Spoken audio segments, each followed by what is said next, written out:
السلام علیکم حضور. میرا سوال یہ تھا کہ جیسے آپ نے فرمایا کہ حضور پاک صلی اللہ علیہ وسلم جس کا قرض ہوتا تھا اس کا جنازہ نہیں پڑھاتے تھے, اس کے پیچھے کیا وجہ ہے کہ بس ایک بعضوں کو شاید پڑھ بھی دیتے ہوں, بعض روایتیں ایسی ہیں کہ نہیں پڑھتے تھے اس لیے کہ اس نے ایک حق ہے جو اس کے اوپر قرض تھا یا واجب تھا اس پہ دینا, اور اس نے ادا نہیں کیا, اس کی فکر نہیں کی یا کسی ذریعے سے.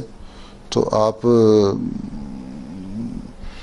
کا یہ تھا کہ تاکہ مسلمانوں کو یہ عادت پڑے کہ بلا وجہ کے قرض نہیں لینے.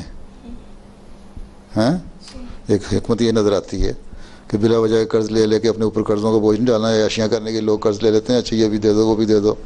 اب یہی کریڈٹ کارڈوں نے مصیبت ڈالی ہے دنیا میں, لے کے سارا جو اکنامک کرائسس آیا ہے اس میں سے سارے اب اسی طرح پھنس گئے ہیں نا. مارگیج اور گھروں کے ٹی وی پہ اشتہار دیکھا, نئے ایچ ڈی ٹیلی ویژن سیٹ کا وہ لے لیا, نئے صوفہ سیٹ کا دیکھا وہ لے لیا, کار کا نیا ماڈل آیا وہ لے لیا, قرضوں پہ قرضے چڑھتے جاتے ہیں اور پتہ نہیں ہوتا کہ پیچھے ادا کرنے والا بھی ہے کہ نہیں.